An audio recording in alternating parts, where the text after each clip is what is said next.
Buyers of an agency don't pay a premium for a job.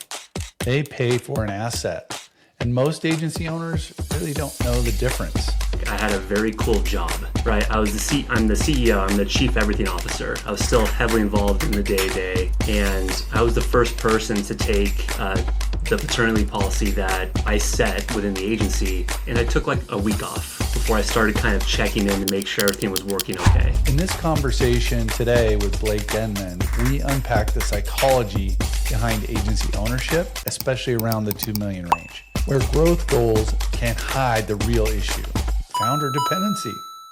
So right now, I'm still the only person who does sales. And when clients or potential clients ask about what should I expect, I always use the same line. Expectations are nothing more than premeditated resentments. We talk about what de-risks an agency, why recurring revenue and margins aren't enough if the owner is still the operating system, and what changes when you start viewing your agency like an asset instead of a potential identity. In the 17 years I've been running the agency, I've only gone offline twice. Otherwise, I'm always kind of checking in at least once a day to make sure there aren't any fires that I have to put out. If you've ever felt like you can't truly step away, this one's going to hit home for you.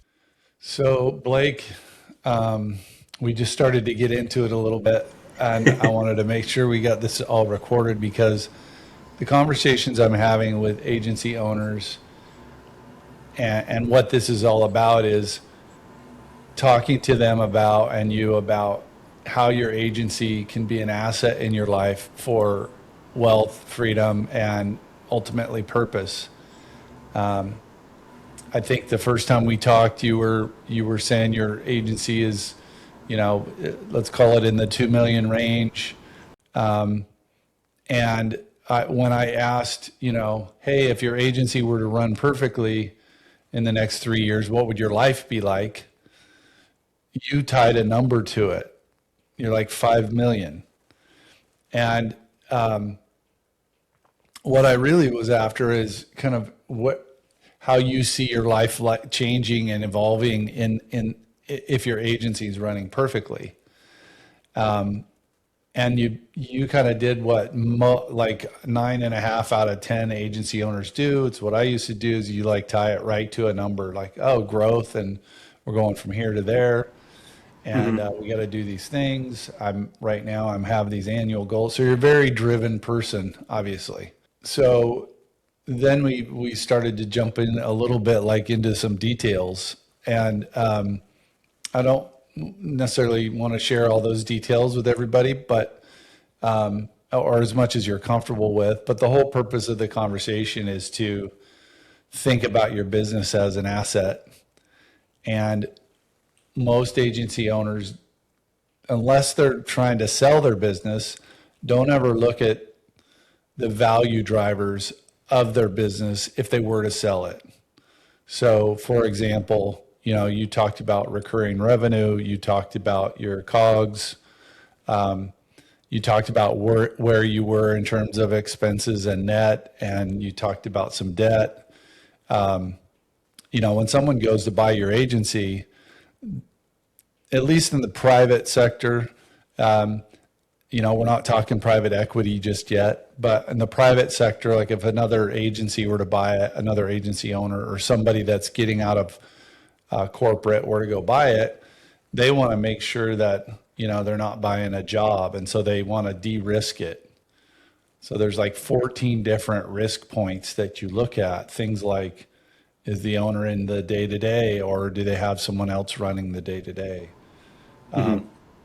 That's just one of those examples. So if you look, because you mentioned you also have a trust, I kind of gather you've got some financial chops. So when you look at an agency as an asset and you say, what's that asset doing for you? Well, right now you've got a really cool job. It's given you a really cool job. Would you say that's true, or how do you look at that asset in your life? Yeah, up until right around the birth of my daughter,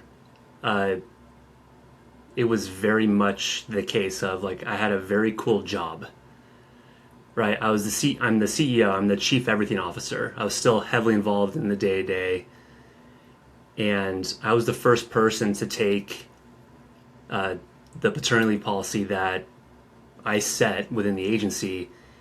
And I took like a week off before I started kind of checking in to make sure everything was working okay. And in the 17 years I've been running the agency, I've only gone offline twice. Wow. Twice, right? Otherwise, I'm always kind of checking in at least once a day to make sure there aren't any fires that I have to put out. And there's also like this big issue, like it's control, or here's this thing that I've been building for 17 years. It's my quote unquote first baby. Yeah.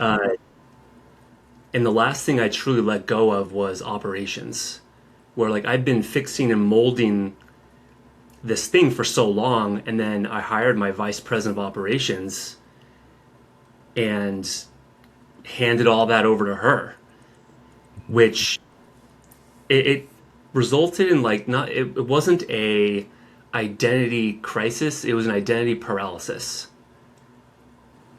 I where, love the way you say that. yeah, like hanging out with my daughter and like building my relationship with her, I started really reevaluating what am I like, what do I want my life to kind of, what direction do I want to go in? And there was no clear, this is the path, this is the direction. So Hmm. I'm actively involved in the agency. It's like, here is the things I need to do to keep momentum going in the right direction. But when I'm not in charge of molding that and keep it evolving, then I'm kind of like that John Travolta meme from Pulp Fiction, like looking around, like, what do I do? Yeah. And Yeah. there was no checklist or, oh, go to this retreat or do this. It took time Hmm. for it because my drive to grow the agency, that was gone.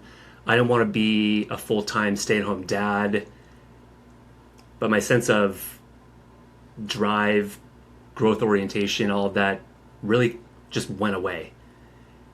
And then it kind of shifted more towards what kind of life do I want to live that's going to help shape my child, but also going to help other people.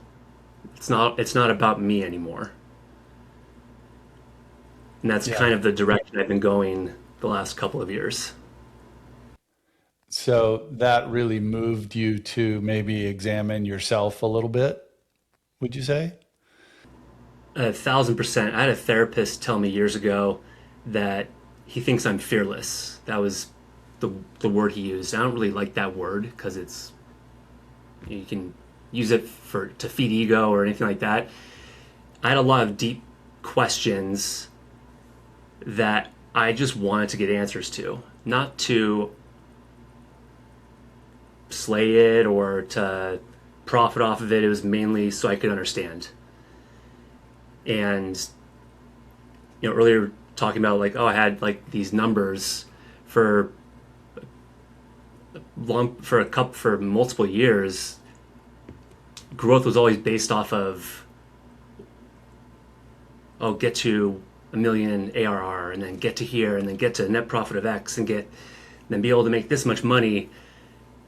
Where then I got familiar with the hedonic treadmill, Hmm. like tying my happiness as a human to external things, where I started getting those things and started accomplishing the goals, and it's like, cool, I feel good, and then get a bigger house, and then for about a week I feel really good, and then I'm right back to where I was, but that treadmill's a little faster because now I have a bigger mortgage payment or I have more responsibility, and then you start thinking, okay, what do I have to do now?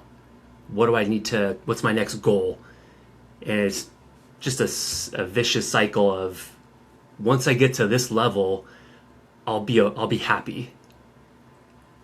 Yeah. Let me read you something that so what I'm there's a thing I'm developing. It's the five archetypes of an agency owner. and it's a spin off of the, I don't know, DISC, and there's another one. There's multiple kind of behavioral, tests or quizzes you can take, and they kind of talk about your personality or your behavior Sure. and how you handle things. And the one thing that those do well is, and we actually use one in one of my agencies for hiring a certain role, because we know a certain role has a certain DISC score. Like if they get this DISC score or right close to it, we know they're the right kind of personality for that. And I thought, we really need one of those for agency owners, because everybody's working on building their business. Everybody, has similar challenges at similar stages.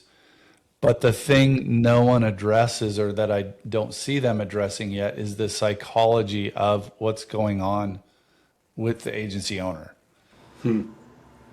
And the rest of it's true. Yeah, you have to have a sales system. You have to, run a profitable business. You have to do all these things. But no one really confronts, at least that I've seen, and that's what I'm hoping to do, is kind of confront the psychology of what being an agency owner is. So as you're sitting here talking, and we're just really getting to know each other, but there's one archetype that I call the control builder. And I'll just read it to you. The control builder is responsible, exacting, serious, highly standards driven. They care deeply about doing things right and are often trusted because they are reliable, careful, and committed. They are usually thoughtful builders, not flashy ones. Their challenge is their standards can turn into over control, which limits their team growth, speed, and scale. There's another one that you might be, but does that describe you? Do you think that describes you? Several years ago, I would have said 100%. Oh, nice. You got some evolution going. Yeah, I didn't hire my first full-time salaried employee until uh, early to mid 2018. Mainly because all the work going out, it's my name on it, right? This is part of me going to the client. Trust Yeah. no one. I'll do better than everybody else, which might be true to an extent, but my time is also very limited. Where I'm at now is I've relinquished most of that control and give full autonomy to the people I put in certain positions, and say, here's the goal, here's the mission, run with it. You're an adult. I trust you to do it. You don't need my approvals. Just let's go. Yeah. That's great. When do you think that happened? Like how long ago have you made that shift? I'd probably say that kind of started maybe in 2019, and then definitely during the pandemic, where I know a lot of agency owners in the space, especially SEO, friends with a lot of them, and I have my own hypothesis about what makes an agency owner that's actually going to be able to survive as an agency owner. And it's more tied to, are you familiar with ACEs? The ACEs No. score from Kaiser Permanente, who came out with it. I remember Kaiser Permanente, but it's not triggering the memory. So the CDC has a whole subdomain on ACEs, which is an acronym for Adverse Childhood Experiences. And there's a lot of research behind it, where if you score a 3 or 4 or higher, all instances of depression, heart disease, high blood pressure, obesity, diabetes, mental health issues, substance use disorder, everything just skyrockets. And every person that I know, I've asked them to take that, and there's 10 questions, and it's a yes or no. Every single one I've asked has scored at a bare minimum of 3. Most quote unquote normal people would average maybe a 1 or a 2. where when there's chaos going on, Mhm. that's my comfort zone. And managing client relationships, expectations is one thing, but also working against a black hole, search Yeah. engines, large language models, where I'm comfortable in those big unknowns and there's no certainty, there's Mhm. nothing. It it can just be highly stressful at any given point in time. But in those stressful situations, I'm calm, cool, and collected. So you're like me in that, because I'm a firefighter founder, or that's what I call it. And Hmm. the firefighter founder is wired for action, urgency, and problem solving under pressure. They often build the agency through grit, speed, resilience, and a willingness to carry more than the other people would. They are dependable in crisis and usually deeply loyal to their clients, employees, and outcomes. Their nervous system is often more comfortable in motion than in calm. They know how to save things. What they usually do not know yet is how to build a business that no longer needs saving. 100%. Where when all the systems and everything are put in place and everything's just kind of going fairly well, I'll out myself. Like I've manufactured chaos in my personal life and within the agency. I'll take a very small, minor thing and turn it into an absolute catastrophe, or that's how I perceive it. See, I call it everything needs to be improved. You can Hmm. always improve is the thing that I call it, but I didn't realize that I was actually causing the chaos in doing that. It Yeah, took me a long time to figure that out. So I'm going to share this with you after the call, but there's core strength, core liability, identity trap. This is the one that I wonder what happens, and I'll just try this on you. Their identity trap is this: if I am not needed, I am not valuable. And I know I feel that. Like when I've separated from the day to day from my agency, there was this gap of like, oh, I have to be doing something to earn my place, my value. And that took me a little bit of an adjustment to get through. Um, but I don't know. Do you feel that way, or do you? Because I didn't feel it until I went through the process of forcing myself out of my agencies. I just had to like, hey guys, this is my last month, and you know, I really didn't think about it until then. Like watching my calendar get all those things removed from my calendar, and I'm like, oh, we have people in place that are doing that. And if I jump back in, by the way, I'm on Slack, so I still have the urge, but I'm like, that's their world now, and scary and freeing at the same time. You talked about no fear, you know, firefighters, no fear, run into the fire. It just so that happens was we the career also path I create was. fire we run into. Yeah, before I kept doing, rickety root going, that was the path I was on. I was recerting as an EMT. I started the agency just I was freelancing. I had a couple clients. I was being able to pay my rent, my car payment, and live. But Mhm. I was going to Santa Ana Fire Academy. Was recerting as an EMT. I was going to move to Phoenix, Arizona, go straight to paramedic school, become a paramedic, and then uh, become a paramedic firefighter like my grandfather. Oh And wow. yeah, that was the plan I wanted to do, uh, because I've been in situations in real life where people are gravely injured, and I just know exactly what to do, and I'm calm, cool, and collected. But 6 months into me starting the agency, so that was October 5th of two. I found the agency February 9th of 2009. October 5th of 2009, I was riding a fixed gear road bike. So fixed gear road bike has a single gear, no brakes, and no freewheel, Oh, which I rode that a lot with my friends. I was not wearing a helmet.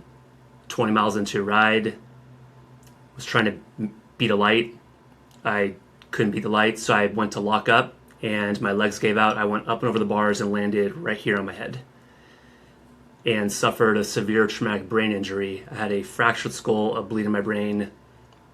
I was in a chemical induced coma for 24 hours, ICU for 3 days, and then critical care for 3 more before I was discharged. oh my Which, goodness. yeah, it totally crushed that career path. I'm a medical liability. I could still Yeah. work in EMS, but not on the front lines like I wanted to. So then Huh. I just kind of decided, like, So well, so okay, I don't have the waypoints along the way, like, oh, because I have a friend who's a captain in a firehouse where we grew up, and that's been his whole life. And so if that's something that is your plan, and now that plan is no longer available to you, or that path is no longer available to you, what got you to go, oh, marketing agency? That's a obvious choice. Like, how did that work? it after that happened, I still had those couple clients, and I was just kind of drifting through life for a little bit, and then I started kind of getting curious, which especially on the SEO side of things, Hmm. it really kind of helps fuel my ADHD. Yeah, It's a very complicated puzzle I'll never be able to solve, so it keeps me very intrigued. right. And I've always been pretty good at building strategy, and I know how to engage with people and talk to people. So then it was just more of a decision, like, well, I'm pretty good at this. I'll just kind of let's keep going, and I'll remain Mhm. open to other potential opportunities along the way. And here I am, 17 years later. Oh, wow. So Rickety Roo, how'd that name come about? Totally random. The It's funny. Before you answer, you, the personality that comes off the screen a little bit is more buttoned up, and then Rickety Roo is like this craziness. Maybe that's the way that you expressed yourself. Tell me that story. the when I got my start in the industry, that was January 2007, and I got a job at a telemarketing company that sold local SEO. I got a job in the production department because I can type 90 plus words per minute. Just a data entry job. Yeah. Within 3 months, I picked it up pretty quick. I became a production manager, and then I took over and ran their pay-per-click division. And that company started doing mass layoffs. I was protected because I was running a department, and that department was very profitable.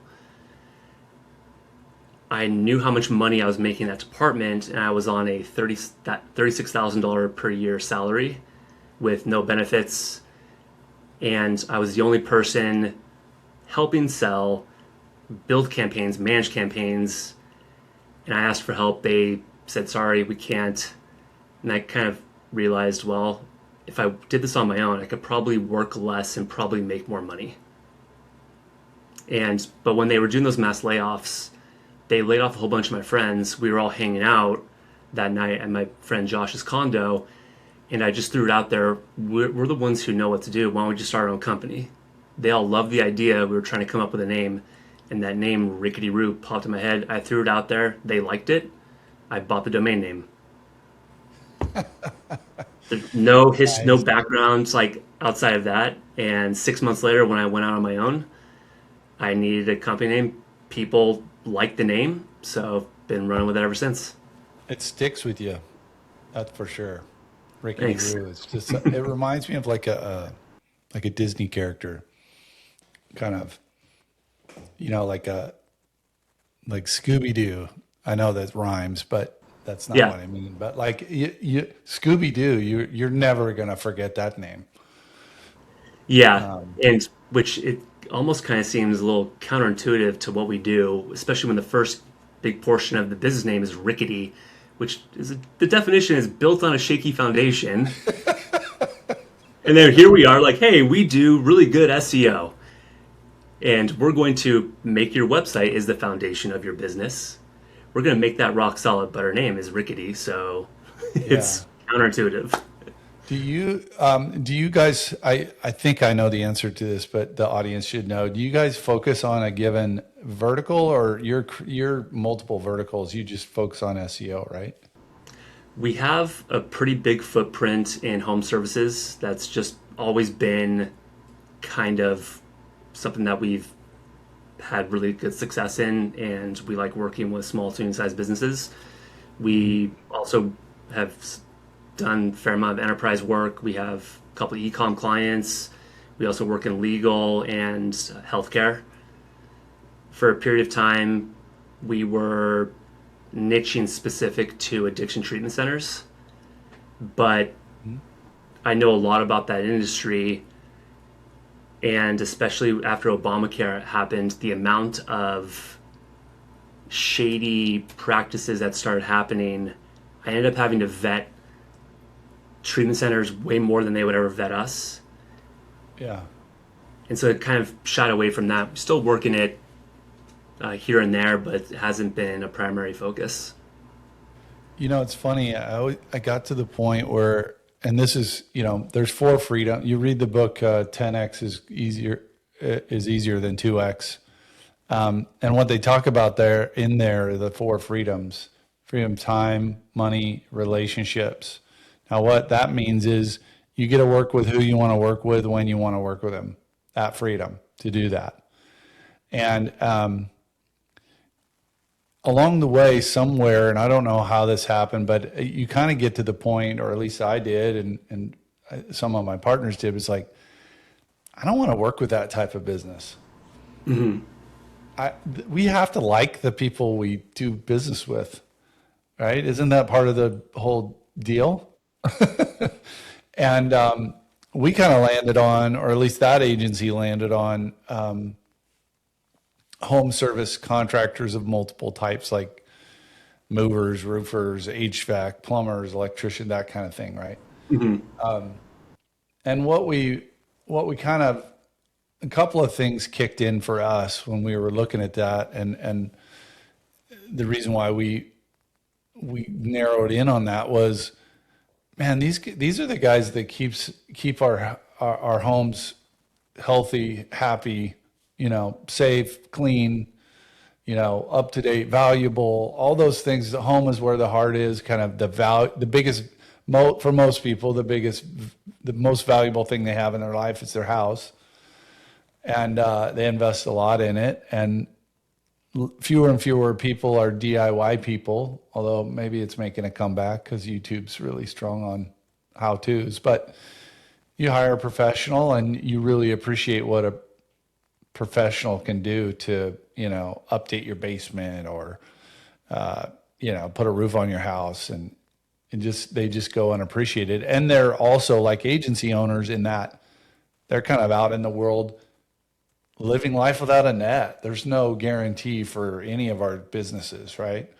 We have to band together to make it all work, which is why I think I kind of, my purpose really is I'd like to see 1,000 founders be fulfilled in their life. Now, what does that mean? It means living those four freedoms. Well, how do you get those four freedoms? And that's where we talk about, like, how do you band together to refer business? What's your back office system running like? Is there a way to make it, more profitable? There's all kinds of things that go into building those freedoms, but I wanted to start to have conversations with agency owners, and I can't be the only one going through this. There's a bunch of different groups out there. We're a part of Seven Figure Agency, but there's, I don't know, dozens of groups, agency groups, which are nice to be a part of. Have you ever been a part of one of those? Yeah, the one I'm currently a part of, it's called Assassins Only. It's put on by he used to be my coach, but now he's like one of my best friends, Nick Eubanks. He had an agency called From the Future, scaled it up, hired a CEO. He became, president of the board or the chairman of the board. Kind of stepped away, was working on other things, and then, that business got acquired. So he had kind of built something that was appealing to me. And when I first came across his content, I thought he was full of junk. I thought he was just another tech bro. And I Yeah. started looking at some of the things he had done. I go, oh, this guy actually really knows what he's talking about. He's okay. I should work with him. And then he was my coach for maybe I think 3 or 4 years straight. Hmm. And where I have no agency background prior to this. I worked for a telemarketing company. Right. So it was like, okay, I have no framework to work off of. Who's my first hire? What should I do? Hmm. And then I got a lot of really great insights from him that really kind of helped me avoid a lot of those pitfalls that happen along the way. And, but unfortunately, some of the great lessons agency owners learn are very painful ones, where the greater that pain is, then I know that mistake will never happen again. Where, Yeah. as you're kind of growing and scaling, one of the first things that's going to be put to the test is how secure are your ops. If there are any holes, they will start flooding in very, very quickly, and then you learn your lessons, and they're painful ones, but that's where growth occurs. Another painful one. I'll add to that. Yeah, because you get to the point where in your agency you figure out how to make sales. Now you have to onboard clients, and then you have to serve clients, and you have to be consistent, and you have to deliver the expectation, what expectation the client was sold during the sales process, and that kind of has to marry up. And for sure, if you don't have your delivery systems down, that consistency can, like, oh, I didn't know I was supposed to do this at this time. And now, because I didn't do it at this time, it lapsed for a month, and then the client wrote us another check, but isn't getting the result. Like, all of that snowballs. So I completely understand what you're saying. Another interesting one is defining culture so that the wrong people don't get in and the right Mhm. people do, and having the process to make sure that happens. Because when the wrong person slips through the cracks, it invariably, they go against, I used to think culture was, fluffy stuff a long time ago. And now I understand why that saying, culture eats strategy for lunch was whoever, spoke those words couldn't be truer. And until you go through that and you make a mistake and you go, wow, that person just lost us a client. That's $100,000 mistake or more. And until you think about it that way, yeah, it was painful because we lost clients. We lost a client. We lost reputation. We lost, like, there's all kinds of things. Until you get that squared away, you really don't have anything you can build on top of. And then your sales constantly has to replace, if you're losing clients and churning, your sales constantly has to replace that if you're Yeah, going to maintain or grow. this also kind of comes into play, especially if the agency owner is the one who's making all of those initial critical hires, where a lot of bias goes into it, whether you're trying to be aware of it or not. And there's been a couple situations where, I hired somebody, but because of my unconscious bias, I let stuff go that if I was the one who hired them, it would have brought up issues a lot sooner. Where typically, if you're the only person who's vetting and doing hiring as the agency owner, you're going to hire people that represent certain people in your life, whether that's good or bad. Yeah. it's uncanny. And it happens. I know two specific situations where that happened. I won't go any more in detail on that, but it also really kind of helps solidify, okay, I can't let my biases come into the mix here. So then our hiring process, I'm the last person a potential hire speaks to. They go through HR, then they talk to one of our other people on the team, plus who their direct boss would be. Then they talk to my vice president of operations, and then they talk to me, Yeah. Oh, trying nice. to remove any of that bias, so that way we're only bringing people on that match the culture that we have. Yeah. And of course, the other two people also understand the culture and live Yes, it and model it. Um, that's really, really smart. Yeah, it took us a few iterations to get that right too. Um, so let me ask you again. So now when you start thinking about 3 years out, if everything's running perfectly, what's your, what do you want your life to look like?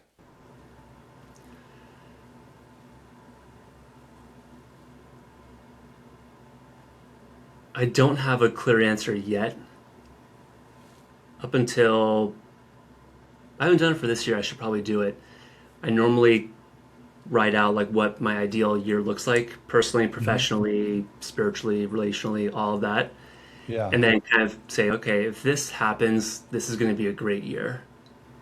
right. Which, building a pro forma for the agency, that's easy. Been doing that for a long time, but I've never done up until 3 years ago. I had never done that in my personal life, and Isn't that funny? why? Yeah, like And that one's the more the more meaningful. yeah. Which, a lot of this comes back to dealing with a lot of the subconscious stuff that's kind of dictating how you operate. Where Yeah. I know if I'm taking care of myself physically, mentally, spiritually, relationally, I show up as the best version of myself to the agency. Historically, up until I became aware of this and really started making shifts to it, if anything was needed within the agency, I would sacrifice anything in my personal life because that's what the agency needed, Mm, which is a disservice to the agency because I'm not showing up as the best version of myself. yeah. So 5 years from now, I likely think I won't be. So right now, I'm still the only person who does sales. And Hmm. when clients or potential clients ask about what should I expect, I always use the same line. Expectations are nothing more than premeditated resentments. I have no idea what's going to happen when we do this, execute this work. Here's typical patterns that we look for. Hmm. Here's case studies for clients in your same industry, same market size, same Hmm. position. Your results will be different. They might be better, they might be a little bit off. I Yeah. have, here's our track record. But let's say the client has a 20% growth goal within 9 months. And if we get to 17 at the end of 9 months, well, the expectation was 20. We did 17, but the client did 15 million last year. You go, are they really, are they're going to be upset because they missed out on 3%. So I always like to say like, hey, I want to under promise and over deliver. Yeah. It's, so how do you see, we'll get into a little industry shop talk. How do you see AI? Because when I used to look at all the data and getting peeks at data, it was like the SEO, organic traffic was on just everybody. Now, part of it could be the process that that agency is following. I know part of it is the zero click stuff that's going on because of AI. That's part of it. What's interesting is that team started getting more people to show up for a. It was strange. Anyway, I want your take on how AI is impacting the SEO world because you know all those language models still rely heavily on what's out there on the internet and noticeable on the internet, right? Mhm.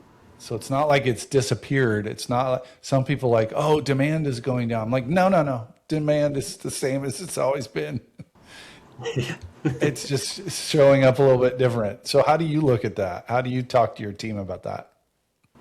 Uh, I think the biggest thing is making sure that the attribution that you're tracking isn't contingent on organic traffic or rankings, where ultimately a client is hiring us, from talking about home services, they want more business. They don't care what their organic traffic looks like. If their pipeline's full for Hmm. service installation, they're very happy, especially if it's matching their growth goals. So usually, if I come across a website and I see decline organic traffic, I want to know where that organic traffic loss is coming from. If 60% of that organic traffic loss is coming from blog posts, well, if it's a home services business, I can probably guarantee that less than 1% of that organic traffic ever turned into an actual lead, Yeah. right? Context is everything. How is that client showing up for the transactional keywords that really matter? That's what's really most important. And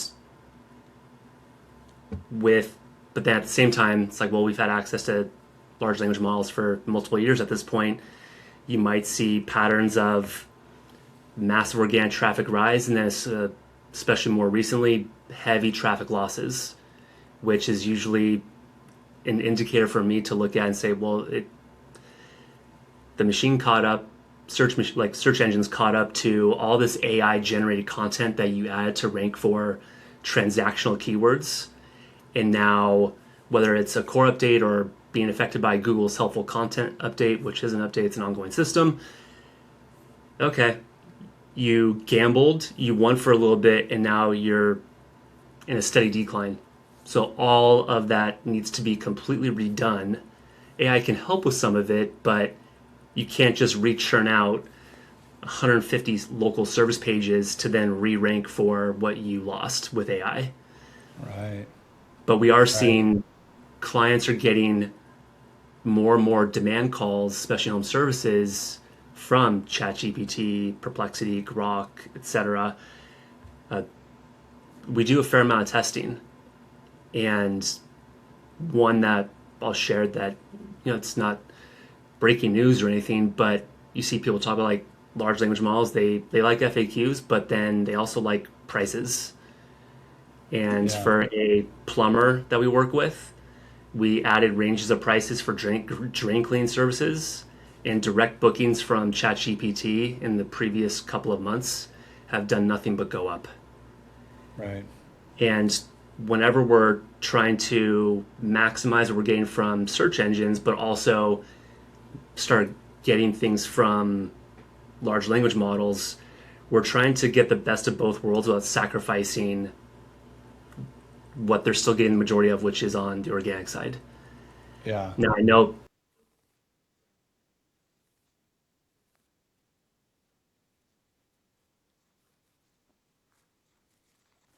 Oh, wow.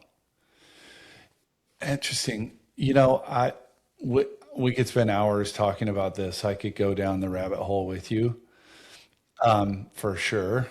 And maybe that's a conversation for another time. But I definitely want to introduce you to one of my partners over at Fanet, Chris Fink.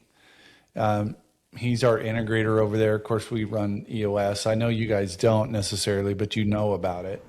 Mhm. I think I should introduce you guys. No, anyway, I don't know why. I, I'll do that off air or whatever. But I just really have enjoyed our conversation today about, and I love the fact that you're open about talking about the psychology of of agency owners, and then you've done some work on yourself because that's what it takes, the hard work to get to the next places. Yeah, unfortunately, with that stuff, there aren't any shortcuts. The only way is through, man. It just sucks. Yeah, it's. I don't know if you ever smoked like barbecue. It's Yeah, kind of like smoking a brisket. It's gonna take 23 to 24 hours to make a really good brisket. And yeah. if you try to speed up that process, the end result is not gonna be good. Well, and also, who do you have in your life around you? This is why. So I don't know. I'll get your take on this.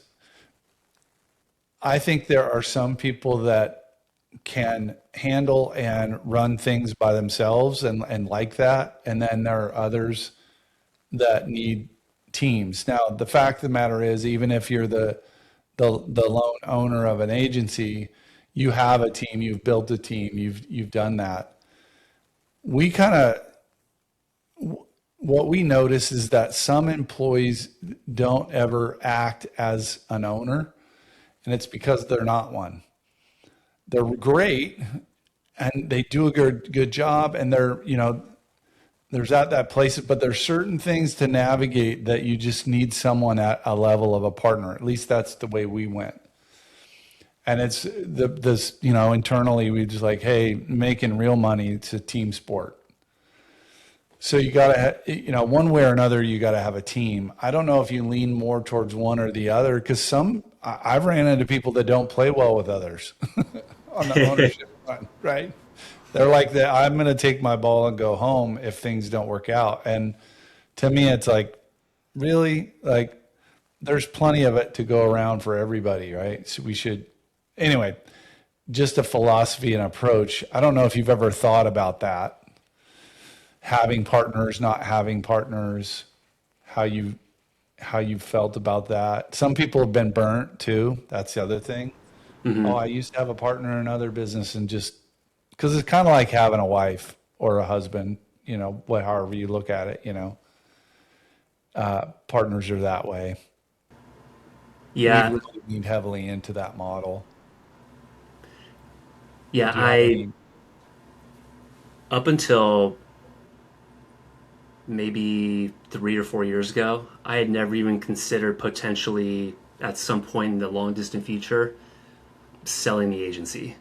Never thought about it, never crossed my mind.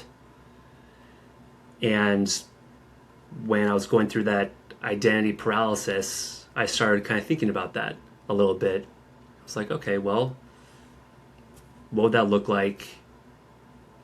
And where I've even thought about, well, certain people on my team, maybe they're not actual owners, but I could offer them some version of sweat equity.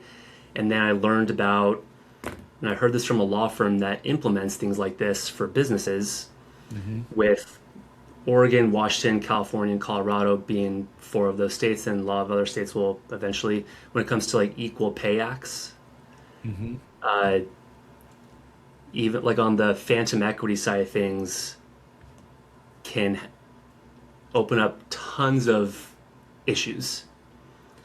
And I've got employees Yeah. in every single one of those states, and like, okay, well, let me put this on a back burner for now.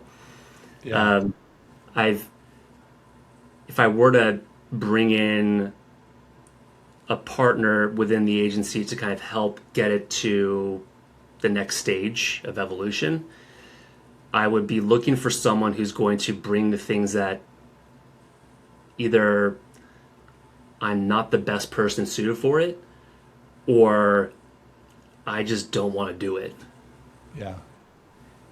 Kind of, same with, finding a life partner. It's okay. I need to find the direct opposite of how I operate. Yeah. Same thing applies on operations. I read that book, The Second in Command. Oh, I haven't read that one yet. It's really good. It's from I should. I forget his name, the COO of, he was the COO of, it's one of the super popular junk hauling franchises. Hmm. I think it's Got Junk. He took them from, I think, 10 million to like 300 million. in a short period of time. And that book really helped me find the perfect number two for my agency. And it's all based on you need to find your direct opposite, someone who's going to, that's really good at the things that you're just not good at. And I know what I'm not good at, and she's amazing at. Yeah. And conversely, she's not great at things I'm really good at. So it works. That book reminds me of that book, Rocket Fuel. It's the same, excuse me, same people that wrote Traction. Gino And Wickman. they talk about visionary and integrator. It's exactly how you just described it. They're typically opposites, but they have to have a really, really strong relationship. Well, hey, we're running out of time here. Um, I really appreciate your time talking, and just want to continue to get to know you and your agency, and any way I can help. I'm starting to connect with a lot of agencies that need expertise in certain areas, and what I am finding now is I'm able to make introductions where I can see puzzle pieces that would fit really nicely together. And that seems to be, and I love doing it. I love doing it. I think I'm a pretty good study in people, and just kind of superpowers. Takes a while Mhm. to get to know folks, but let's just keep going if you're okay with that. And, maybe we'll have another conversation Sure. down the road, and who knows where this stuff ends up. Yeah. One of the, I'm always looking for new relationships, new opportunities. However it shakes out, is how it shakes out. Yeah. Let me hit stop and then see if I lose you here. Um, I just want to chat with you just for a sec, but let me hit stop and see if it